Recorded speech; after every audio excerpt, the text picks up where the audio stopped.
a little bit better at having friends. There's some things we've done great, but I can accept you. But we can discuss. Yeah, and I'm better at accepting people as they are, you know. But I struggle with the same thing of being so judgmental, and that's one of the things that Jesus taught about, not to be judgmental.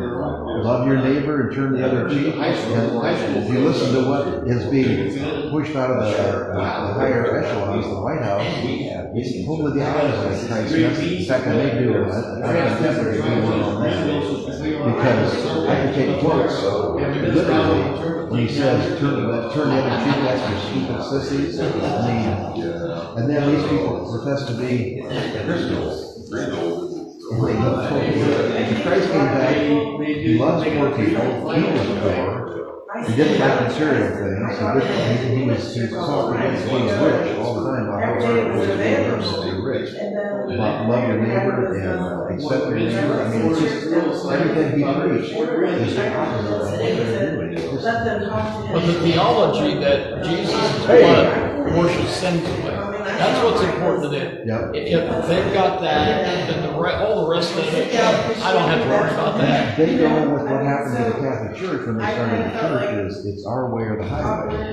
The Pope tells you this is what you're going to believe, and if you don't do what we do, you're excommunicated, you're going to hell. And that's the cudgel they held over people's heads for years and years. But they did not want critical thinking. They don't want people thinking themselves. You do what you're told, and you believe what you're told. Luther called philosophy the great whore. Really? The great whore. I think, don't quote me on that, but I think Luther thought that way about philosophy and about thinking. Well, he was almost, my understanding is he was a dictator guy. His understanding is the right understanding. If you don't believe in my way, you should be excommunicated. He had his faults. He's kind of a hero to me. He had his faults. He definitely had his faults. Well, don't we all? Well, that's kind of I better shut up. It's about ready to start. I'll just talk to Meryl. It's all a new idea. It's all, as they say, grist for the mill. Yes. How's things going? Hey, I haven't seen you either. It's always been better.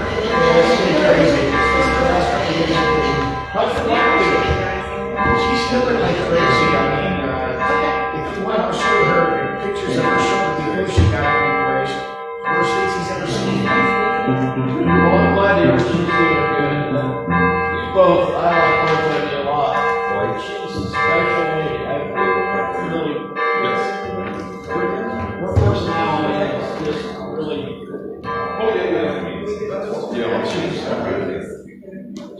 She's tough. If you want, I'll tell you about it.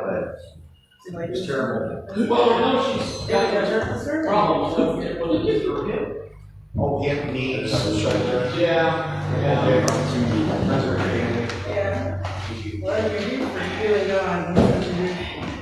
Okay, welcome to First Universalist up in Madison. On this dreary, but we pay no attention to that, actually the sun, Father's Day. So hopefully you will have a good Father's Day with your father, present or absent, at least with the memories. Do we have any announcements? Because of the events in the past, we're going to light our candle, one candle early for the victims in Minnesota. Two senators and their spouses shot. Two of them were killed. Husband and wife were killed. The tragedies just roll one on top of another as we go. So we'll talk about that sometime in the future. Tim, we also received another travel log from our colleague Dolly. Oh, okay, good. And so she's still in Hawaii, and she's written us a nice long note, and so I'll leave it on the table for everyone to read. Okay. Dolly's traveling not around the world this time, but on an extended, like 3-month cruise, which if you weren't here before or didn't hear the things, the ship had problems leaving. That they left from Ireland, and were supposed to leave from Ireland, and the ship never got out of the dock for the entire 3 months of the cruise. There was all kinds of problems with the fittings, with passing inspection, everything else. So the company paid to fly Dolly to Greece, to England. She traveled around Ireland. She had a nice trip, but none of it was on the boat, which was pretty interesting. But she's a glutton for punishment. She's trying again. And she is on the boat now, and she was in Mexico, and now she's in Hawaii, and I'm not sure where the next port of call is. But she's traveling with her son and daughter-in-law who are recently retired. So I'm sure they're having a good time. So, okay, we had the No Kings demonstration yesterday. I was there. I found some people. Mike was there. And yeah, well, you were in Lima. No, in Salina. Salina. That was great. Yep, and there was a lot of people, a lot of horn honking. The interesting one about, and I don't know if you maybe saw that in Salina, in Greenville, there were pro-Trump protesters on one corner of the circle. And when I got there, I had no idea about that, so that's where the parking space was. I came out with my sign, which I should have brought a picture of it. I'll show you guys sometime. My sign was the Happy Birthday 4F Bone Spurs. Was a float of a human anatomy of a human foot, just the skeleton of a human foot that somebody pulled through a parade somewhere. So I'm holding, I actually went to Walgreens and had a poster made and put it on cardboard so you could see it really easy. Walk up to this little group and said, hi. And they said hi and everything. And I said, oh, you should be firing your flag upside down. They're all right side up. And they said, we're pro-Trump. And I thought, I'm an idiot. I should have known that because every one of those guys was carrying a gun on his belt. And I should have known, those aren't Democrats coming to a demonstration with guns on their belt. But there was a sign behind them, somebody sitting in a car talking about hate shouldn't be allowed. And they were saying, we don't hate and we don't. So they were Dark County Republicans, Dark County Trump people.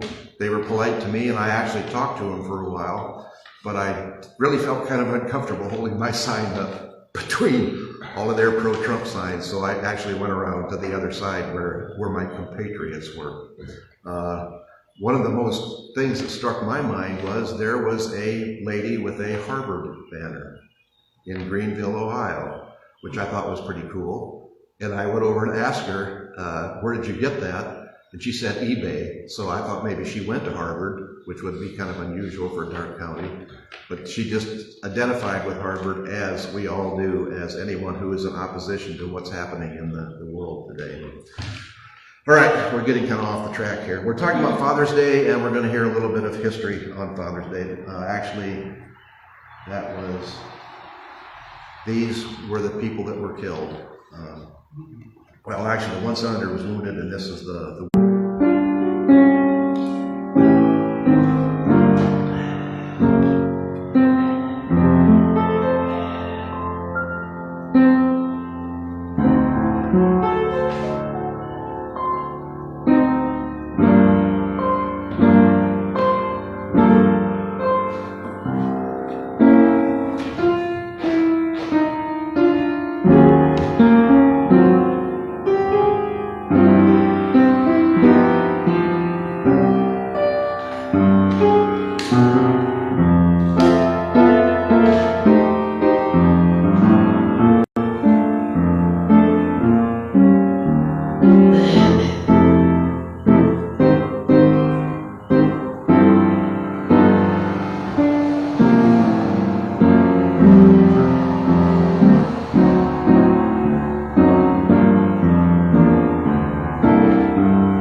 foggy day, perfect for today. All right, we light our chalice for fathers and for fatherhood. If you're not familiar with Unitarian Universalism, the chalice is what our little symbol is. We light a candle in the darkness of the world. We do that for our service, and that candle stays lit in your heart when you go home. For sleepless nights, awaiting the curfew breakers.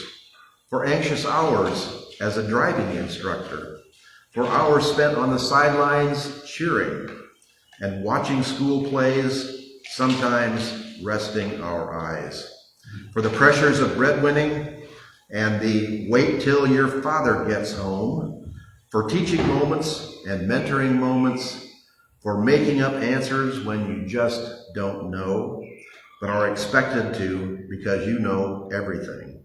For scrapes and boo-boo kisses and band-aids, for hugs and kisses and silliness and play, for bedtime stories and early morning ice time, for all the aftershave and ties received as gifts, for handing over car keys and waves goodbye, for father-daughter wedding dances and cradling grandchildren for the first time, for all the moments and all the meaning in the role of a lifetime, we light our chalice for fathers and fatherhood. It's by Peter Fredericks. Our opening hymn is 144, Now is the Time Approaching.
Be learned no longer, let strife and tumult cease. If only that were the case. I did put a sign or a slide in. This is the sign, Happy Birthday 4F Bone Spurs. This is the circle at Greenville, all the way around on every corner. One out of the four corners was pro-Trump, the other three were all No Kings demonstrations. Some really amazing signs too. How does that foot relate to No Kings? That's a birthday. No Kings is for the political stance. We do not want a dictatorship in the United States. I understand that part, but the foot, how does the foot relate to this? The foot relates to happy birthday. If you notice, if you remember what day was yesterday, not only was it Armed Forces 250 birthday, it was someone else's birthday. Yes. Yes. That someone wanted a military parade down Washington, D.C., and which was nothing compared to Russia or China or North Korea. They have real parades. This one, if you've looked at any of the results, was kind of sad, really. One individual thing. It's like watching a parade at Greenville where one float goes by and then 5 minutes later another float goes by. And at least you had some bands for the music. But anyway, this was to celebrate the president's birthday. This has nothing to do with no His kids. deferment was because of Bonesburg. He what? His- Oh, he was deferred. Oh, see, Kenny, thank you, Kenny. Oh, okay. Yeah, the whole, he did not, for a guy who wants a military parade and a guy who promotes using the military, he dodged the military every way possible. And in fact, having his father pay a doctor to say that he had bone spurs, which he actually never had. Thank you, Kenny. Yes. I was just Cut to the heart of the point. Yeah, yeah, thank you. All right, our affirmation. For some of us, the story of fatherhood is about love, acceptance, and guidance. But for others, it is a story of rejection, abuse, shame, or abandonment. For some, it is a story of nurturance, but for others, it is marked by frustration and resentment, a story of burdens and unrealized dreams. For some, fatherhood is the longing for children unborn or lost to death or estrangement. Many of us have no father story at all. Whatever your story and your feelings about having or not having, being or not being a father, we honor your unique experience this day. And I invite you to let your experience be what it is without measuring it against false ideals. While your Father's Day may be anything but a celebration, the force of this idea of father affects us all in one way or another. Let us take a moment to go inward and experience the thoughts and feelings we have around the concept of father. If what you're feeling is love, then I invite you to bask in that warmth and let it fill you. If what you're feeling is pain or rage, then hold it gently and listen as it wails its lament. If what you feel is sorrow, let yourself be slowly rocked by its waves. And if what you experience is the longing of a child abandoned, then cradle that inner child and offer it the unconditional acceptance and love it yearns for. Blessed be. Those words are by Brian Urey, very, very perceptive. All right, our children's story, maybe, is on empathy.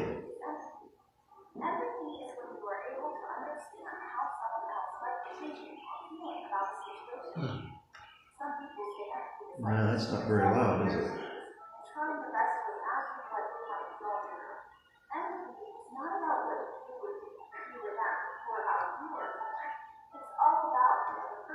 Can you hear that? Not really. No? Okay, we'll cancel empathy then. Well, you can read the captions. Do you read? Well, actually, I've always been intrigued by the difference between empathy and sympathy. all right. And so I was trying to. The captions are pretty much exactly what they're saying. When we understand how someone else might be thinking and feeling, so it's an understanding as opposed to sympathy when you feel, Empathy is not about what you do or feel, it's about what the other person is doing and feeling. And you understand that. Okay. Empathy helps you respond to what's going on with other people. If you have an idea of how they're feeling, you have a better chance of knowing how to help them. Okay. If her cat ran away from home last night, how might she be feeling? So you have to put yourself in her shoes. If you had a pet that left, how would you feel?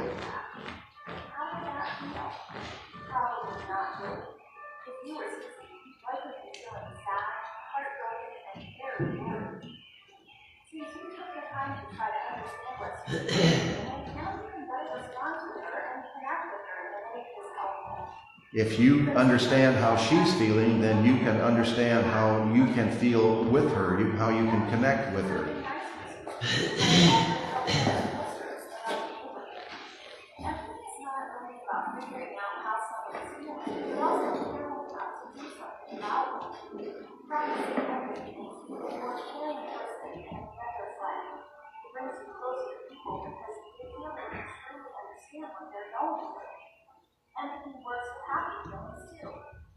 Empathy works with sadness, but it also works with happiness.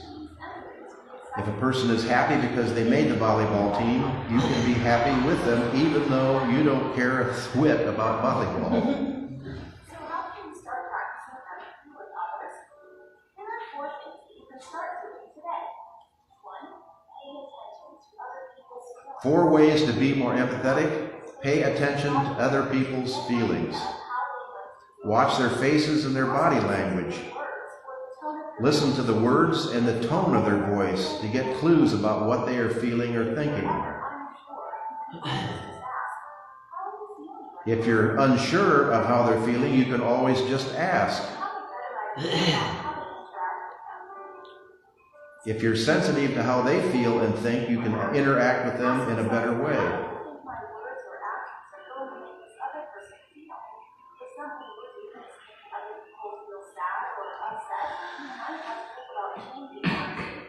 If something you're doing is making someone upset, notice that and maybe change. Most importantly, jokes. If you have a joke you think is funny, but you put yourself in their shoes and realize the joke might be an insult to them, don't tell the joke.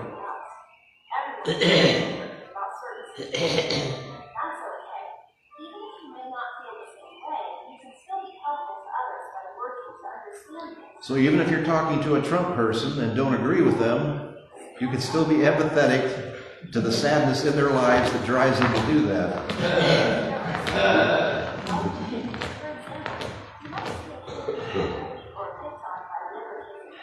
This is the dangerous one. If you see a kid being bullied or picked on in class, and you look like this kid, you're going to help stand up to the bully?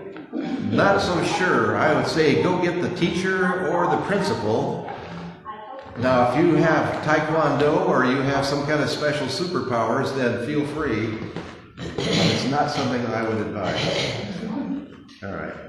So to take a little test, the empathy would be understanding the person and how they're feeling, and then I might have sympathy. Once I understand it, then I might have sympathy. Yes. For them that they are feeling bad. Empathy is the attempt to perceive what they are feeling. Okay. Sympathy is, you're feeling, and that's what they said in here. You don't have to sympathize if they're doing something, feeling something that you don't like. You can still be empathetic. You can still understand how they feel. Okay. And you can respect their feelings without sympathizing. In other words, if someone is upset because poor people are being given food or money or anything else, I can understand that person being upset by it, but I'm not going to sympathize with it. Yeah. I disagree with it wholeheartedly. That's another good point. Thank you. But there usually is a reason that people feel the way they do. Remember what we talked about if you have a father, if you were abandoned or abused, that causes lots of problems, which is what we're going to talk about in future life. Okay. So that's part of it. All right, joys and concerns. Boy, there's just a bunch of them. We got our candle lit for Minnesota. We'll light another one for Israel and Iran.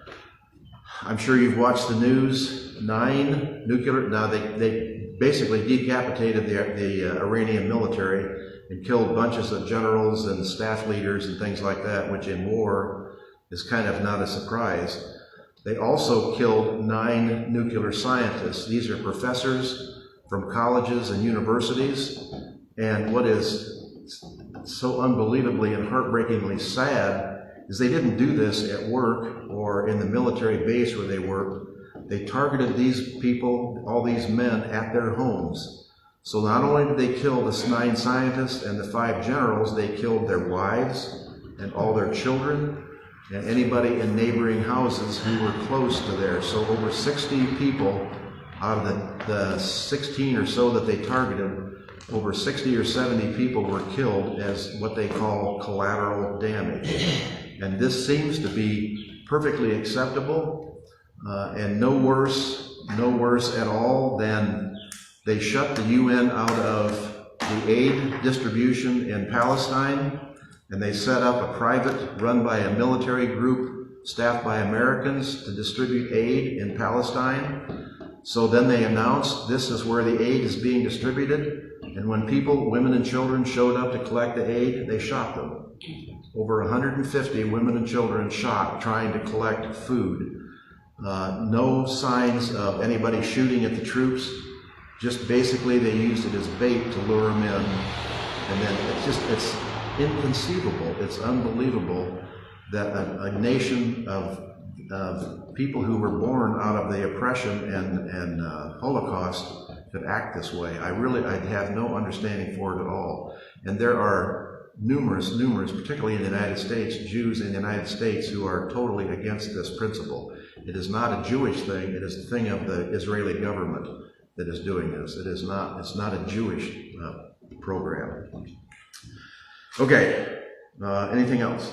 Need to light a candle for high school softball, girls softball state champions. State champions. State champions. Well, at least some good news finally. And also track and field. We had a girls long jump placed second in the state. Boys shot puts 8th in the state. High jump did not place in the state. And girls 440 by 440 relay team did not place, but all set high school records. For New Madison. Yes, for So, Tri-Village, yeah. Doing their achievement is fantastic, Yes. and to do it in the state is even more The fantastic. girls went 30-0 in the state and joined the high school boys and girls state champions. For the size of 30-0. this town and the size of Dark County, pretty amazing accomplishment. So kudos to them. Did they have a parade? Yeah, they brought them in town, yeah. Okay. And I talked to you about our parades. Pretty loud Pleasant parade. Hill. Enjoyed this. Everybody loves a parade.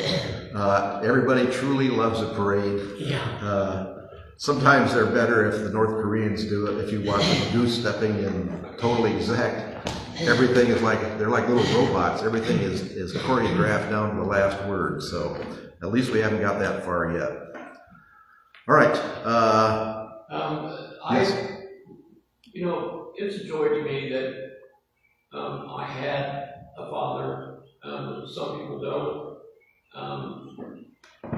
My parents and I were it was kind of a mixed bag.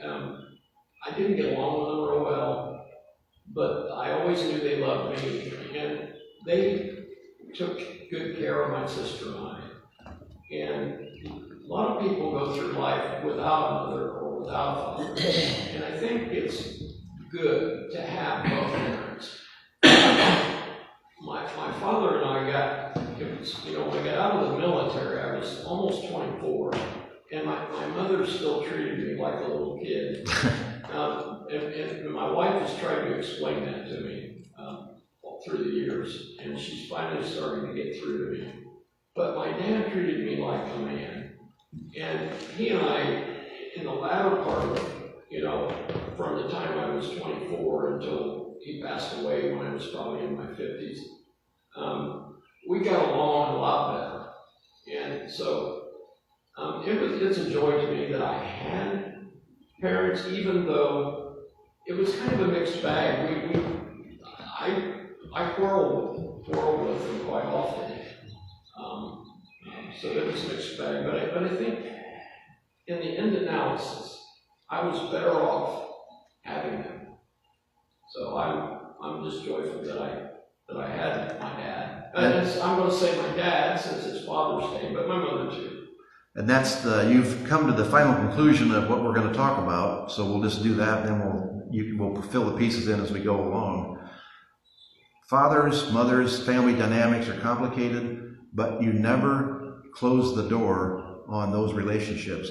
Even after those people have passed, If you consider and stay open and consider and think about what is happening, what happened in your life, new revelations will occur to you as you get older and older and have experiences of your own. You will become more empathetic. You will understand what their position was when they were your age, doing what they were doing, things that you didn't understand when you were 12 or 16 or 22 or 24. So what I'm encouraging people to do is not close the door on any relationship.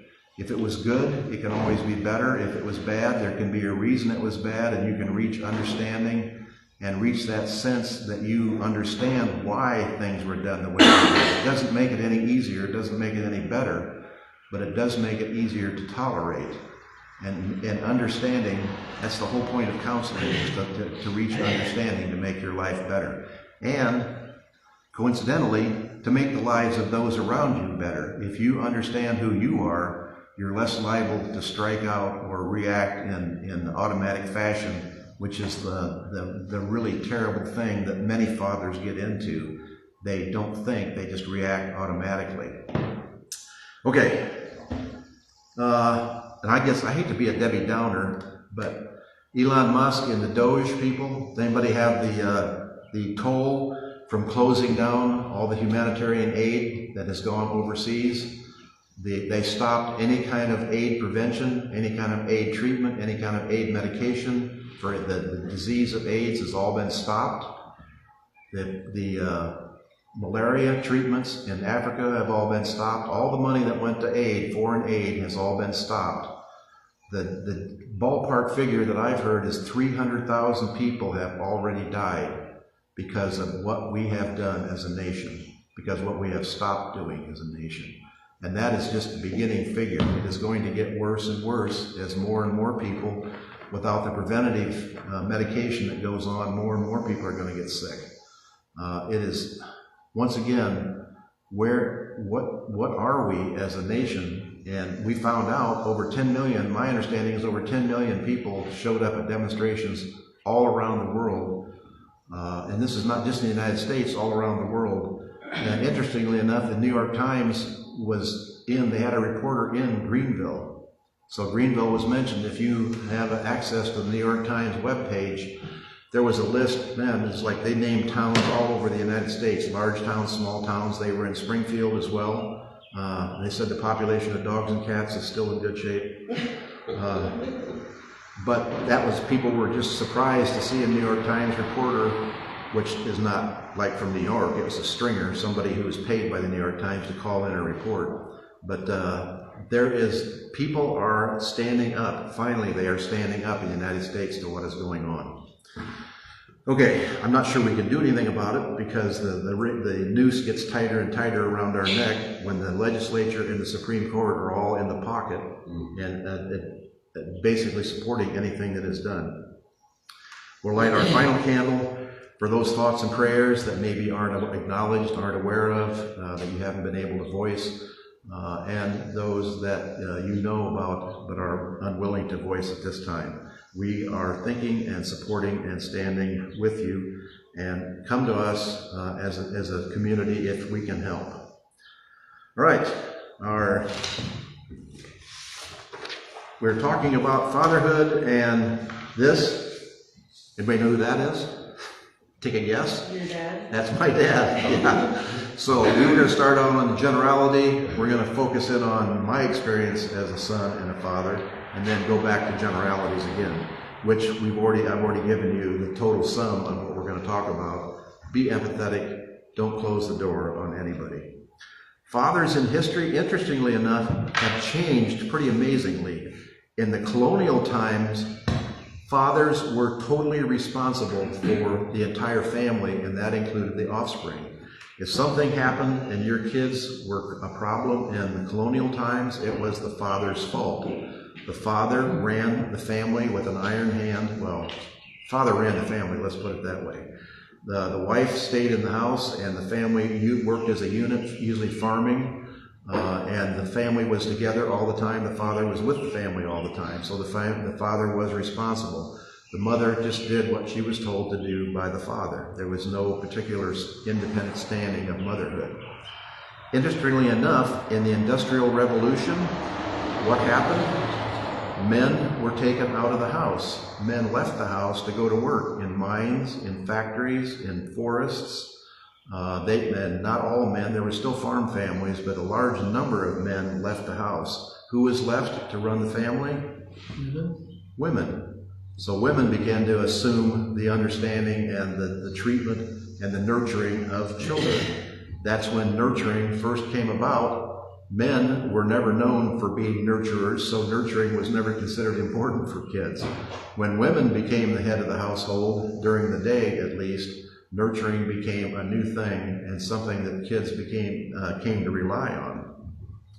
Then there was the next change. It's called the dot-com boom. And that was in the 90s, the 2000s, the early teens.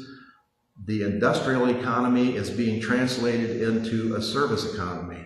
Men are no longer going out to factories and bringing home the paycheck. They no longer supply all the money for the house and control what the house is spent on, what the money is spent on. They are losing control because more and more women are now working outside the home. There's an interesting change in domestic roles connected with that. More women are working outside, more women are bringing money in. In the 50s, 40s, and 50s, women had 18 hours of housework a week, and men had 4. In the 90s and the 2000s, the amount of time women work in the house is down to 8 to 12, and men's is up to 8. So it is not equal, but it is much more equal. Men are doing much more as far as housework is concerned. And I'm not sure if they're talking to the investigators or they actually watch them do this. I'm a little suspicious men are saying they're doing more, but I'm not sure they are. It's the typical situation is I'll do the laundry, and then when the t-shirts come out red, why did you put colors in with whites? Oh, I didn't know I wasn't supposed to. All right, I'm going to do the laundry in the future. There are ways around your domestic obligations. So. And everybody is aware of that. The other thing is consumption is rising. There is more work time for both parents because they want more money. The way to get more money is to work outside the home, so more women are working outside the home for a longer amount of times. And more, and most dramatically, more single-parent families. Mostly women, but there are all men and an increasing number of men who are single parents and running a family. That changes what the whole parenting, the whole father or mother situation is like when you are a single parent and not home all the time. There is a tremendous change there. The U.S. Census Bureau reports that nearly 1 in 4 children live apart from their biological father. Social science is unambiguous. Father absence magnifies risk. A child without a dad is 5 times more likely to experience poverty, 9 times more likely to drop out of school, and far likelier to battle identity confusion, including the sexual disorientation surging among adolescents. Can any guess where I found this bit of information? This was in a fundamentalist Christian website. I was just trolling the internet for information on families and stumbled on this and kind of locked onto it because all of a sudden sexual disorientation surging, which I'm not sure it's surging. I think we may be more aware of it, but it's always been there. But they're trying to blame it on single parent families like Christians and fundamentalists of any religion do. If you don't have both parents, then your family is going to be destroyed. So there shouldn't be any such thing as divorce. And some states, some red states, are actually working to make divorce harder and harder to get. Just one of the many things that we're facing. The Centers for Disease Control links fatherness to higher incarceration rates, earlier sexual activity, and increased teen pregnancy numbers. Academic setbacks multiply and mental health suffers. There's no argument with that. Single-parent families have a tougher time making the grade and supporting their kids. That does not mean that having 2 parents is the golden rule, because if your parents are dysfunctional, fighting, you've all heard of parents that stay together for the kids. fight constantly, those kids are a mess. Sometimes you're better off not staying together if you can't stay in a harmonious household. Single parent is better. A single loving parent who cares and runs a well-controlled house is much better than two parents who are constantly fighting and arguing and distance from each other. Those are the kids that are suffering. Okay, now we're getting into my personal stuff. That's the basic history of families and fatherhoods. My father, and this is where I had talked about before, as time passes, age brings wisdom. Maybe not wisdom, maybe only perspective. My father was a small town veterinarian, the only one in a rural Indiana town of 8,000. This picture is, he was in World War II. He was an army veterinarian, took care of the mules in Italy. If you didn't know, Italy was full of mountains, and trucks and jeeps can't get up the mountains, so they use mules to haul the provisions, the ammunition, everything up to the top of the mountains. It was the veterinarian's job to keep those mules happy and healthy. So he was at the Battle of Cassino, was shot and wounded, which is pretty interesting for a behind-the-scenes veteran to be shot. So and he never talked, so we never really heard the story of how that happened. One of the regrets I have, and I'm sure all of you have regrets, is having never really talked to my father on a one-to-one basis about what his life was like. So I'm giving my kids, what I'm telling you today is what I'm going to pass on to my kids, what my life was like with my father. His ancestors came from Germany to Canada and then moved to Sebring, Michigan. His mom and dad, my grandma and grandpa, were still really Dutchy. They all spoke German as not the first language as the second generation, but as a language that they all knew, and my father spoke German. So it would always struck me as a strange dialect, and I thought it was a Michigan dialect, and it might be if you're from Germany and have moved to Michigan. But it served him well because we lived in Spencerville or Auburn, Indiana, and Grayville was a nearby town, so as a veterinarian, he spent a lot of time with the Amish. There's a huge Amish community in Grayville, and they speak dialects of German, not the same as High German, but my father and the Amish could understand each other. He had small animal hours in the evening until 9 p.m., and then he did farm animals like horses, cows, sheep, and pigs during the day. So the four boys, I had three brothers, we were on our own in the house. My mom helped when they were out in the clinic in the evening. Office hours started at 5 and lasted as long as people came in. Didn't make appointments, we just came in and sat and waited. I can still remember the waiting room with people of all different kinds of dogs and cats. And he was very proud. He had the dogs playing poker. You ever seen that picture? One of my brothers has that. I gotta find it. We were lucky that TV had just been invented in the 50s and 60s. The four boys sat in the house and watched ourselves. We didn't have babysitters. But if we got in a fight, we could run out to the office and say, Mom, my brother hit me, or he won't give me this, or he won't do that. So, interesting times. 7 days a week he worked. That's with emergency calvings and colicky horses. So when he was home, he napped. So we never really had a chance to talk. He woke up in the morning, was gone on the road, came back and had dinner, and then went out to the office, the clinic, and saw people. People started coming at 4 o'clock. The driveway was always full of cars and people waiting to see the veterinarian. The only veterinarian in a town of 8,000. So he never attended one of my Little League games, never attended one of my high school football games. That's just something I accepted. They were working every night, every week, except for Sunday. And we never played any games on Sunday, so they was never available for that. I never thought much about it at the time, but as I got older and compared it with everybody else's kids with their parents there, it did kind of hit me a little bit. He had a great sense of humor. He did manage to go bowling and dancing at the American Legion in later years. When I was out of high school and in college, I would come home on vacation and they would get some time to go out. At that time, he got a junior partner in to take some of the load off. He was getting older and ready for retirement at that time. So that gave him a little more free time. They had time to travel. and did some of the things they'd always wanted to do. Some of the other things that I noticed, he had to get vaccinated for rabies. There was a rabies outbreak in the early 60s, like 59 and 60. He had 15 shots around his abdomen. This was in the days, the early vaccination for rabies. He would lift up his t-shirt and there were little red dots of iodine all the way around his abdomen and around his back. Every day for 15 days he got a rabies vaccination, but that did protect him. He never got rabies. He had undulant fever. If you're familiar with undulant fever, that's Bang's disease or brucellosis. That is a disease in cattle that causes abrupt early birth and abortions. You can get it from milk, which is the reason milk is pasteurized, which don't even get me started on Kennedy and the raw milk thing.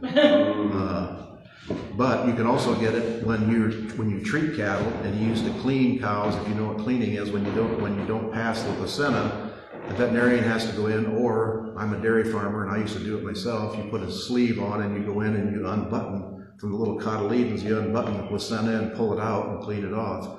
Sometime during doing that with a cow that had brucellosis, he was exposed to the bacteria and got undulant fever, which is basically it is a fever. It's just like having malaria. He would get the fever when he would be down for an evening or a half a day, or he just couldn't function. And there's no real cure for that. He was popular in our county and won election as a Republican commissioner, which only lasted about a month because someone pointed out that as the veterinarian, before you had a humane society, all the rabid dogs that came, all the stray dogs that came into DeKalb County were brought to the veterinarian's office and we took care of them and the county paid us to take care of them. You can't be a county commissioner and get money from the county. And you can't give up your veterinary practice, so he resigned as a county commissioner, but he was very, very, as you can imagine, popular in the community.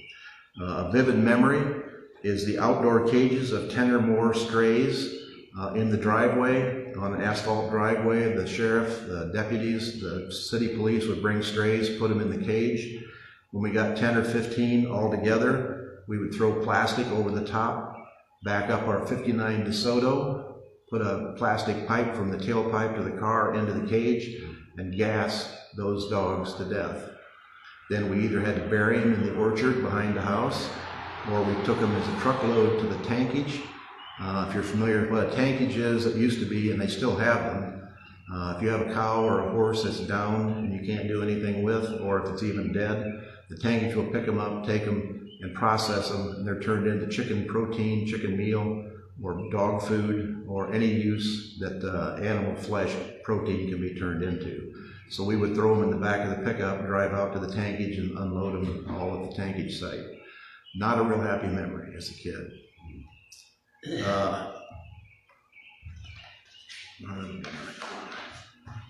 There was also what they call the annual spring horse show in DeKalb County. He was one of the founding members of that. It was actually started in 47. I was born in 47. We moved to Auburn in 47. That's the town we were living in. He and my mother got married right after World War II, right after he got back from the service. They got married in 46 and moved to Auburn. I was born in 47. The horse show started in that time at the fairgrounds, and he would go down and present point trophies, and he was always at the horse show, obviously taking care of the horses. We had a little around, I don't know if you've ever been to the horse show, I think that it's the same thing here. Around the ring, or around the track, there are little gated boxes areas, and we always had a box for our name that, of course, he let anybody use that wanted to. So we would go to the horse show and there'd be like 20 people in our box, and you'd have to ask them to at least move aside so we could get in and see the horse show. But he was well known throughout the county for all of that, and was a member of the Bar None Saddle Club, which I thought was a really interesting name for a club, the Bar None Saddle Club, still in existence today. I used to ride with him on his country calls during those summer days. That was stressful for me. As a 14 and 15-year-old, he would have me drive from farm to farm while he napped. He would say, go down County Road 35 to County Road 60, turn left, and then go to County Road 45, turn right, second farm on the right. And I'm like 14 years old driving. This is in the country, in DeKalb County, which still have dirt roads. You're not going to have any trouble. In fact, my wife still complains that I tend to drive down the middle of the road, because if you've done dirt roads, they're crowned in the center, and they aren't wide enough to run. You can pass, but you're driving in the ditch. So when you're driving when nobody's there, you drive down on the crown, so everything is central. Still wipes her out when I do that. So we'd get to the farm. He'd say, take a bucket, go up to the house, ask the wife for warm water so I can use it to clean up with. I was a real shy kid that used to I'd be petrified to do that. He never wore gloves in the wintertime because he needed to have his hands free to work with the tools and what he was doing. And he'd say that just makes you tougher. If you wear gloves now, my hands will be colder the next time. I used to marvel at the fact, 10 degrees out, and he's walking around with wet hands and no gloves. I would hold pigs for castration. If any of you have been on a farm or know what that is about, you hold the pigs with their front feet between your legs, between your front feet, and you're holding the hind feet up. And at 12, 13, 14 years old, the hind leg in my face was like right in the pig's butt. And then when you're castrating him, he has a nice sharp scalpel. It's slit, pull out the testicles and slap them off, and in the bucket they go. You guys ready for lunch? Those are called, does anybody know what those are called? Pig's testicles?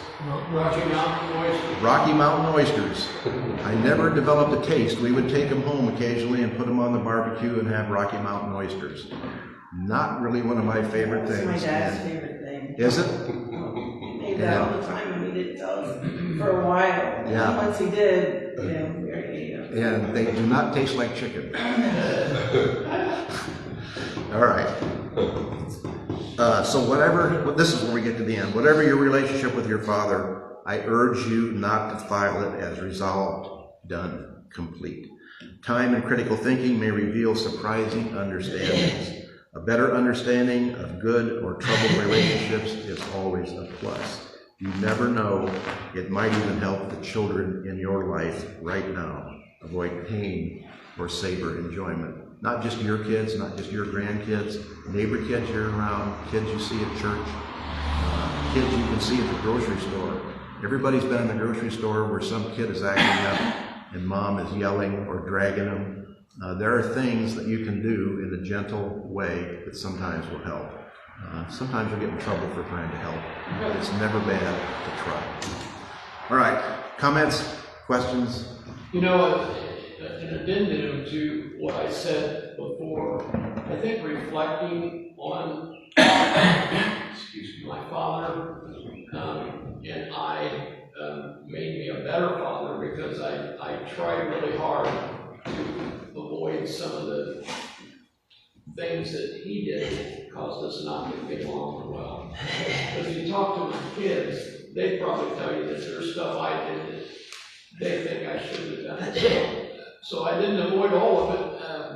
It's just you don't get it when you get them. You don't get an instruction manual, so you just sort of do the best you can. If you love them, you do the best you can.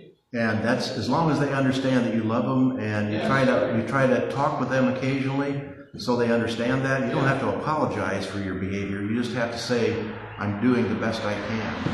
The most interesting thing is imprinting. I'm sure all of you have seen the things where baby chickens or baby ducks are hatched, and if you're the first thing they see, they imprint on you. Really interesting if you've seen the flyway things on Nature TV, where they hatch the geese, and then they imprint on the guy, on the person, and he gets into one of those little ultralight flyers that's just wings and a lawnmower engine with a propeller, and takes off, and those geese follow him, and he teaches them how to fly on their migration to northern Africa on a ultralight. It's pretty an amazing scene. But that's when you grow up, those things are imprinted on you. My father used to lose his temper because he would get tired and he'd yell at me for things that I didn't think I was doing wrong. But then I found myself saying, I'm never going to do that with my kids, but what would happen? It's like something that's imprinted in your brain. You have to stop yourself because you say, oh, wait a minute, I'm not going to do that. But that's my instinct, was to do that. So that's part of the learning awareness and empathy, and learning to be different than the things that you want to be different from. It's not, you can't just say, I'm never going to do that, because everybody I've heard say, I'm never going to do that, is doing it. All right, anything else? Okay, it's time for our offering. If you can share something, please do. If you need something, let us know and we will help. As I say almost every week, we will help in any way possible, but we don't hand out money.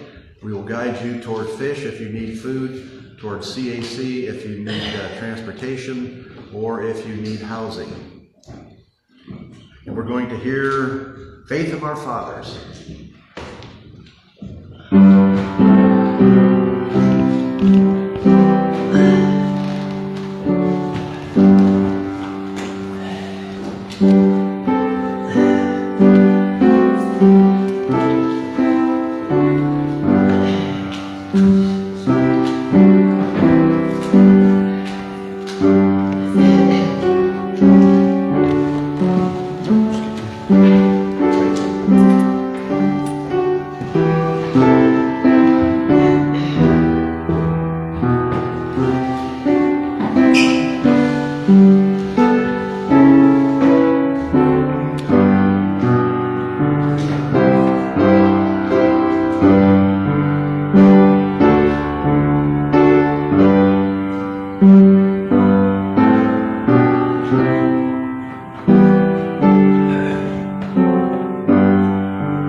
obviously, we don't sing this one very often, or at all, but it is a really interesting, the words were from a guy who died in 1941, and the music was in 1879 to 1971, a little bit later, the Church of the Ascension. But then looking on the world with simple joy, on insects, birds, and beasts, and common weeds, the grass and clouds had fullest wealth of awe. My mother's voice gave meaning to the stars. Interesting concept. All right. I forgot to mention on our Joys and Concerns, Cecil was in the hospital for 5 days last week. And I was going to get a card out, but there was nobody here, so we'll get a card out. If everybody will sign a card, and we'll send it to her later. Cecil is 92 or 3. Used to come every week, but Dolly brings her. Cecil can't come because Dolly's away. We offered to have Uber, because we have more money than we know what to do with, more or less. We offered to have Uber go pick her up and bring her to church, and Cecil is such a good old Universalist. That's a big waste of money. We're not going to do that. I'm not going to accept that. So Cecil is not with us. She watches on the Sundays, and we call her every Sunday afterwards to see how she's doing, which is how we found out. She didn't even call us and tell us she was in the hospital. So our candle is staying lit for Cecil. Hopefully I know she's back home now, because the last time I called her, I talked to her. All right, extinguishing the chalice. Each of us ministers to a weary world. There is too much hardship in this world not to find joy every day. There is too much injustice in this world not to find the right balance every day. There is too much pain in this world not to heal every day. Each of us ministers to a weary world. Let us go forth now and do that which calls us to make this world more loving, more compassionate, and more filled with the grace of the divine presence every day. Those words by Darcy Roker. All right. Our postlude is Irene, Good Night.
Good night, Irene. And I forgot to mention Roberta, our pianist, is usually here. She's not here today, so I'm not sure exactly what happened there. She's getting up there like everybody else, like all of us. So hopefully everything's all right with Roberta. If you're new here, I have a retired racehorse, and I always do something about horses at the end of every service. This is my picture from Gracie's, which is what we call our first farm up in Spencerville, Indiana. This Doc is obviously the guy sitting in the sleigh, the cutter. Jimmy is the black driving pony, and Smokey is the fluffy little white dog. They were with us for years. I still have the three of the living things are gone, but I still have the sleigh in the garage here. My horse is retired with leg injury, and if I can teach him not to run wide open, crazy fast, because I'm not hooking him up to the sleigh and having him take off at full speed, that's going to kill me. If we ever get any snow and I can get him trained, we'll have a cookout or a weenie roast in the wintertime with sleigh rides. So you could put that on the maybe list. And then I always threw this one in anyway. Make your comeback stronger than your setbacks. All right, there are donuts. Oh, I forgot to put the coffee in. I'll put the coffee in.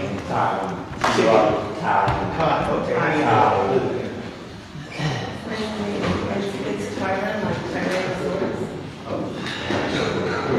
That's these Tyrannosaurus. Tyrann right there. Yeah, the name himself.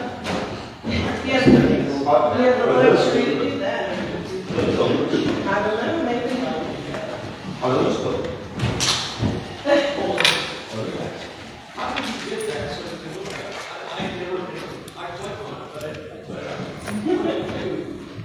Another reason to like the church is he's been